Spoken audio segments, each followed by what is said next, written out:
In today's Locked On Pelicans, if James Borrego leaves, it's going to tell you a lot about the status of Willie Green and why a lesson you're seeing in the playoffs should influence who the Pelicans draft. We're back. Let's go.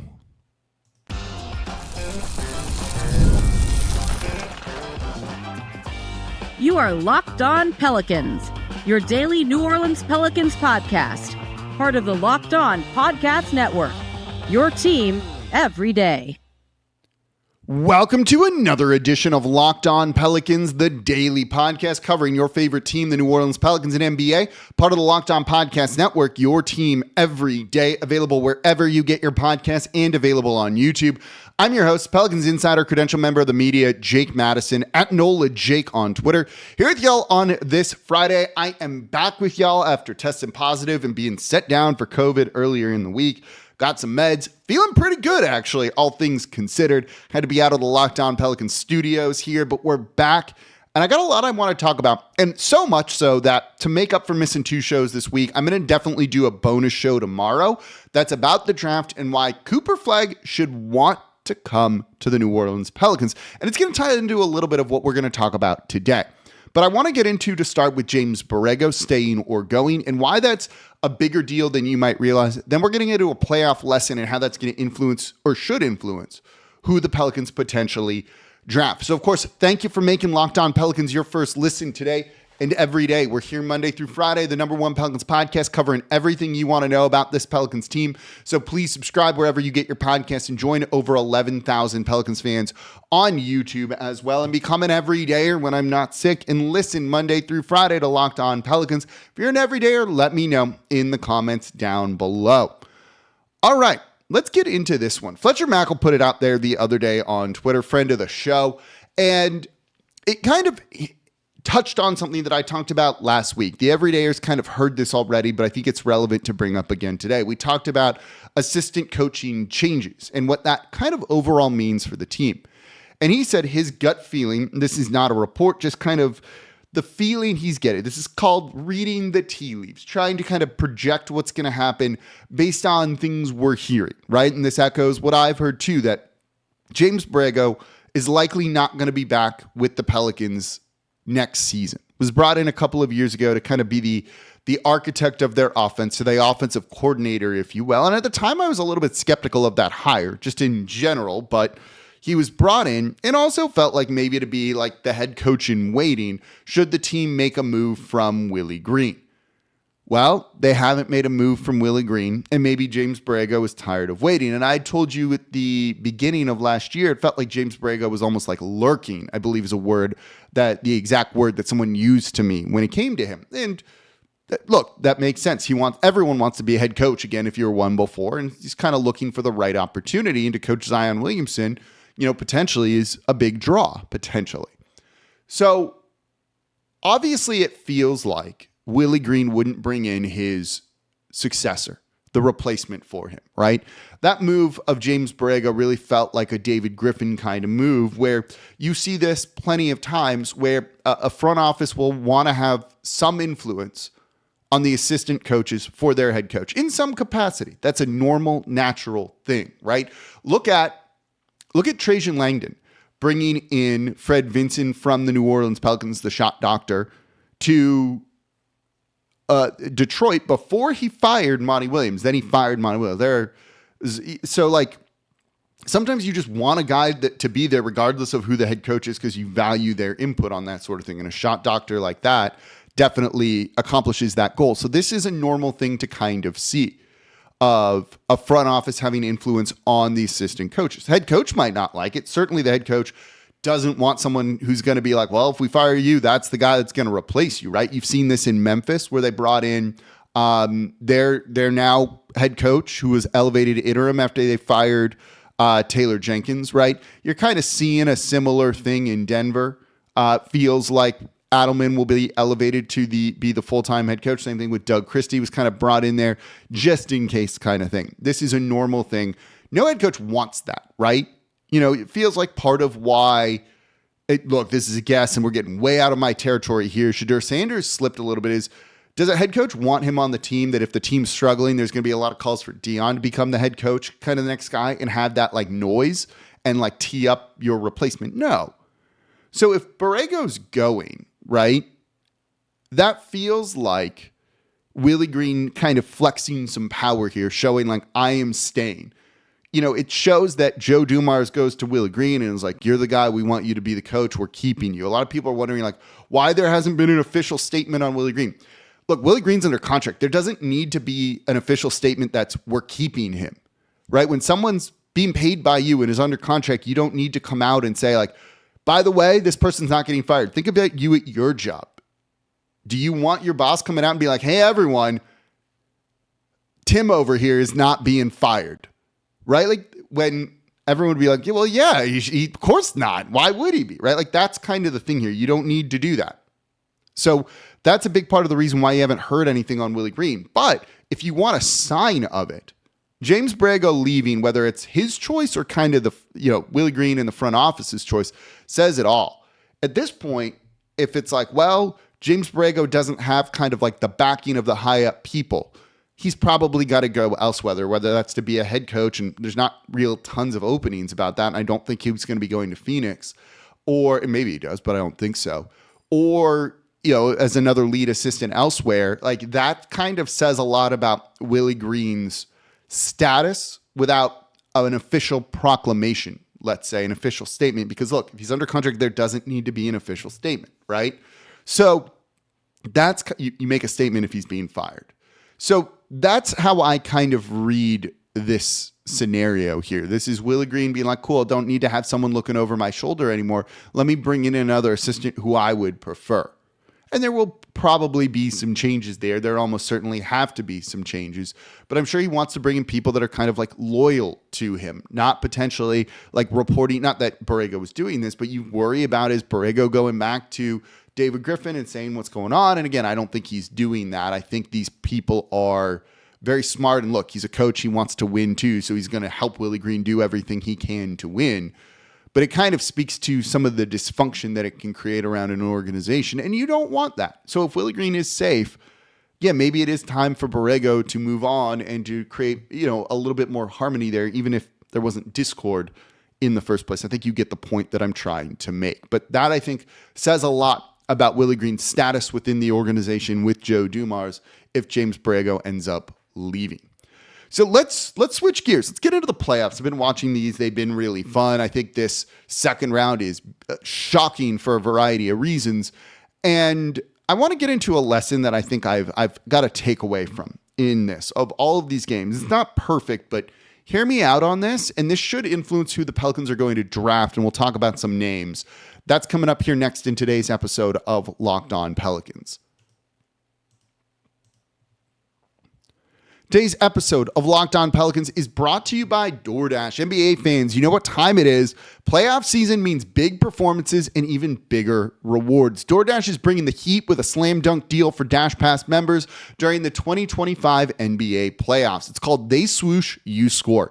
Anytime a player drops 50 or more points in a playoff game, Dash Pass members score a free 3-piece crispy tender combo from Wingstop the very next day. Just place an order of $20 or more, use code WINGSTOP50 at checkout, and that combo is yours. Crispy, delicious, totally free. Offer valid noon to midnight the day after the game. Now, terms apply. Look, if you ever looked at those apps and just been like, why are these fees so high? All of a sudden, the one or two things I'm ordering is costing like $60 or whatever it might be. Those fees can just add up, right? It just saps your money there. With Dash Pass, $0 delivery fees and exclusive perks like this one. Think about how much you could save over the course of a season. So here's the play. Sign up for Dash Pass to unlock this and more exclusive deals all season long. When any player scores 50 plus in a playoff game, Dash Pass members can grab a free 3-piece crispy tender combo from Wingstop the very next day with a $20 or more order. And you've got to use code WINGSTOP50. That's Dash Pass, your door to more savings, more flavor, and more ways to win. Terms apply. And thank you for making Locked On Pelicans your first listen today and every day. We're here Monday through Friday, the #1 Pelicans podcast, covering everything you want to know about this Pelicans team. So please subscribe wherever you get your podcast. Join over 11,000 Pelicans fans on YouTube as well. Don't forget about Locked On NBA Game Night. I'm here on Friday. making my return after COVID here. So make Locked On NBA game night every game, every night until an NBA champion is crowned your second to listen today. Get local analysis on a national scale. Find NBA game night on Locked On NBA on YouTube and wherever you get your podcasts. So let's switch gears. Let's talk a little playoffs, but not just play. You don't necessarily care. You listen to Locked On Pelicans because you want it to be about the team. So I'm going to relate it back to the team here. Something I've noticed, particularly with some of these first round series, is star players need to impact the game in more than just one way. Not always. It's not a hard and fast rule, and we'll get to the outliers here that you're seeing in the postseason, Jalen Brunson being one. But guys that are kind of score-first guys that need the ball in their hands have lost in the first round a good bit here, right? Look at James Harden no-show in Game 7, and the Clippers lost. Look at Ja Morant. Guy with the ball in his hands, creates a little bit and then is also the go-to scorer for that team. Lost really badly in the first round, a sweep. You have someone like Luka Doncic even, right? Losing 4-1 in the first round. He's a on-ball creator and scorer, and that's it. Nothing else, right? You look at that and you go, oh, there's a problem there. These guys that are more well-rounded players that impact the game in other ways. You could look at Anthony Edwards in the first round. Right? He can score, but he's also an elite defender too. That's an important thing. You look at least in the first round, it's a bit of an outlier here, but we'll get to this in a second here. The Boston Celtics, Jason Tatum, Jaylen Brown, both very good borderline elite defenders that do other things that are fine on offense without the ball in their hands. You look at a team like the Oklahoma City Thunder, where all of their guys do a variety of different things, elite and really well.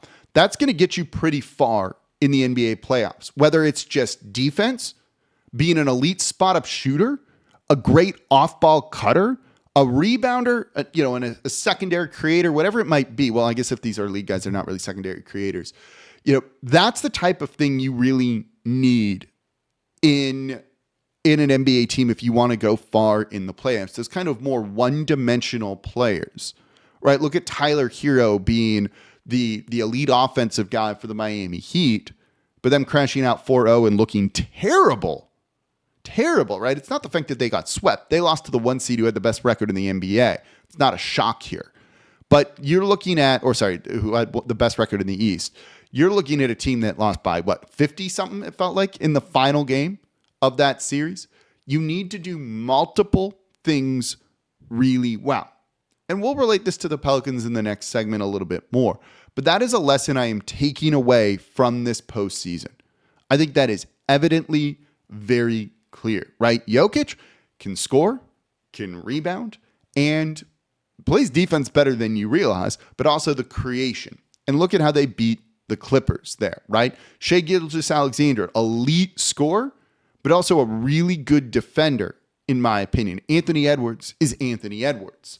You look at the Cavaliers and those guys kind of they're a bit of an outlier. So are the Knicks, I think, in this one. And so is the Pacers a little bit too, because they beat a guy that's a two-way player in Giannis, who can score, can give you the defense. But Halliburton in that crazy Pacers offense is kind of a thing. That's why I said it's not like a hard and fast rule, and it does depend on how your team is built. And this is going to tie in into tomorrow's show when we talk about why, the New Orleans Pelicans are actually kind of like the perfect option for Cooper Flagg. If he were to pick a team he should want to go to that's in that top 4 of the lottery, it's New Orleans, and I'll explain why in tomorrow's show. But you can probably come away from it in this episode a little bit too.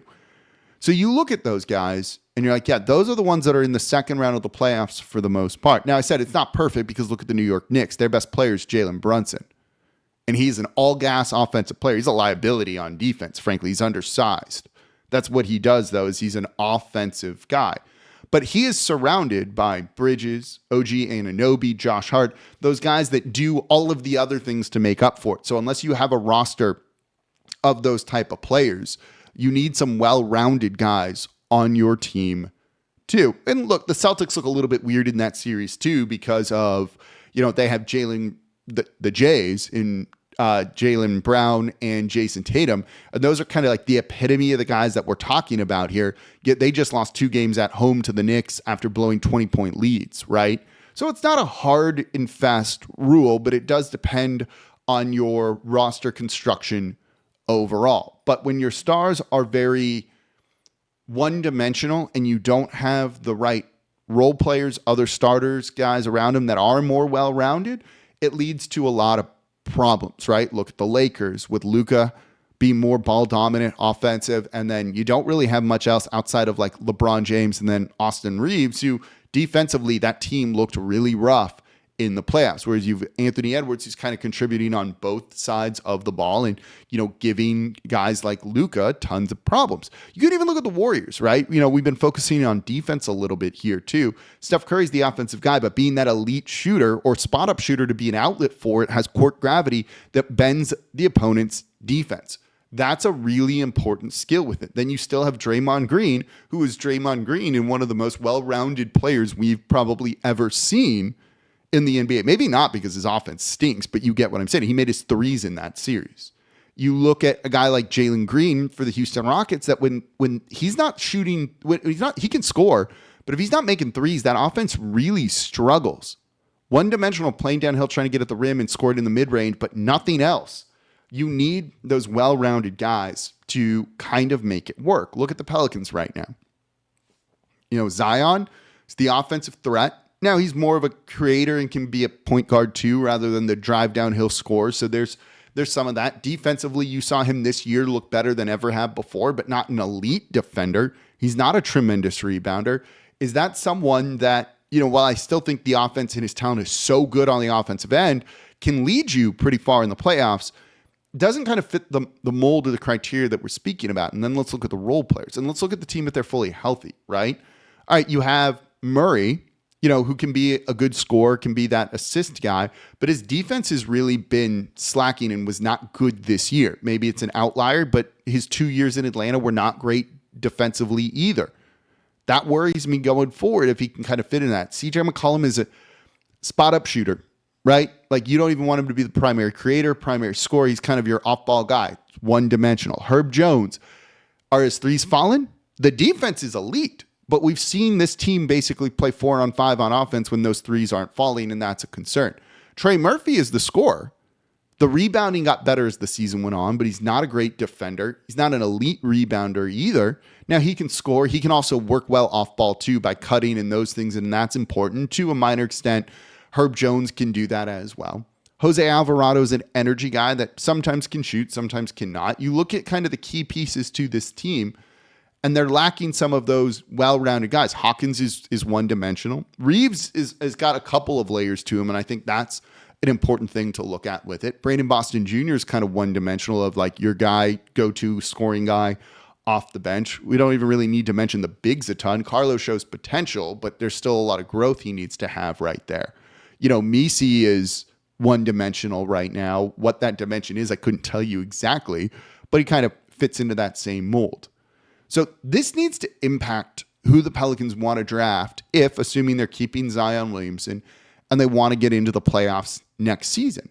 You need guys that are going to be able to kind of make up for some of those things that you're missing. Let's look at who some of those guys are, but also some prospects they should try and stay away from. That's coming up here next in today's episode of Locked On Pelicans. Today's episode of Locked On Pelicans brought to you by Amazon Fire TV. Did you know that your Fire TV is also an Xbox? Turn any TV into your gaming and entertainment hub with Fire TV Stick 4K devices, no console required. Just grab your paired controller, subscribe or sign into Xbox Game Pass Ultimate with EA Play included, and you're ready to play. Dive into hundreds of premium titles. EA Sports College Football 25, make Tulane a dynasty. Call of Duty Black Ops 6, always fun. As easy as you stream your favorite shows. It's gaming made simple, and it's all on your Fire TV. Play high-quality Xbox games at a fraction of the cost of a console. And if you already have a console, a Fire TV Stick 4K device is more affordable and easier to travel with, allowing you to take you, or better, your kids' games, wherever you plug in. And if you're not a gamer, with 4K streaming, you can watch more than 1.5 million movies and TV episodes from your favorite subscribed services like Netflix, Prime Video, Disney+, Max, and more. So head to Amazon.com/Fire TV Locked On to get started. Xbox Game Pass Ultimate subscription and compatible controller required. Available on select devices, including Fire Stick, Fire TV Stick 4K second gen, Fire TV Stick 4K Max first and second gen, and Fire TV Cube third gen. And thank you for making Locked On Pelicans your first listen today and every day. We're here Monday through Friday, the #1 Pelicans podcast, covering everything you want to know about this Pelicans team. So please subscribe wherever you get your podcasts and join over 11,000 Pelicans fans on YouTube as well. Become an everydayer. That means you listen Monday through Friday to Locked On Pelicans. And for your second listen, Locked On Saints. Get mini camps coming soon. Ross Jackson is there getting you set for the off season. Oh, there's a whole lot going on with the new offense and who the QB is or won't be. He's covering it all over at the Locked On Saints podcast. Make them your second listen today. So we just went over just non-one-dimensional guys, right? Like that's kind of what this is. Even if you're just an elite scorer, Jalen Brunson is an example. You need those other guys around you. Zion, I think, falls more into that kind of one-dimensional player than probably not.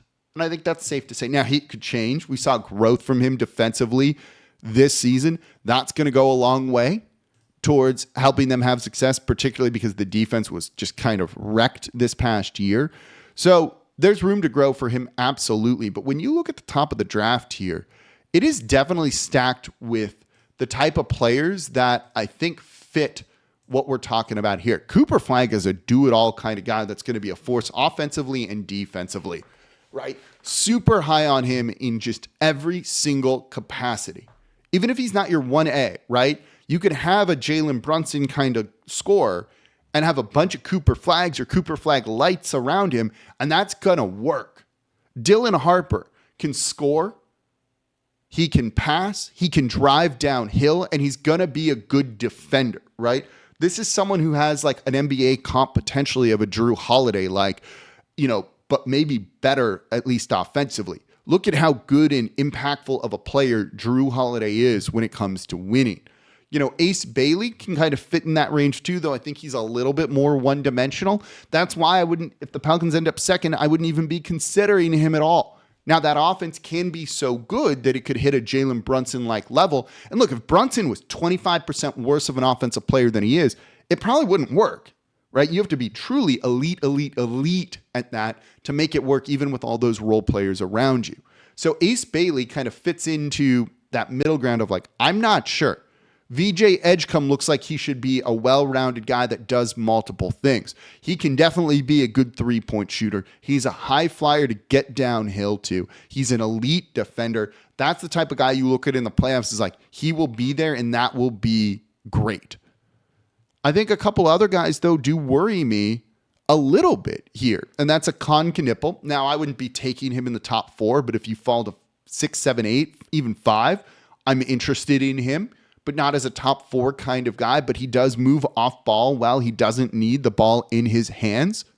You're probably not looking at him being the best player on a championship team, but he's going to fit right on in.